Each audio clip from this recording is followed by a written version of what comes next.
Hey guys, welcome to Tech Team channel. Hope you guys having a great day. In this video, I'm gonna show you how can you delete Viber message. So first of all, just go to your Viber app. Now in the Viber app, just go to the contact that you have sent message or you want to remove a message. Now here you can see I have already sent a voice message. By just pressing it on the voice message like this, you will find three options. Now just click the delete, the last option. Now you will find three options here: delete for myself, cancel, and delete for everyone.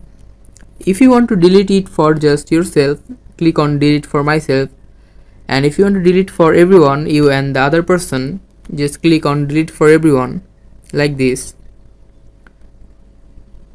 And if you want to just delete a message like this, the process is the same. Just press it on the message and click the last option, delete, and click on delete for everyone. So guys, that's it. That's how you can delete a message on Viber. Hope you find this video helpful.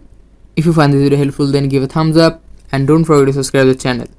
Thank you so much for watching the video.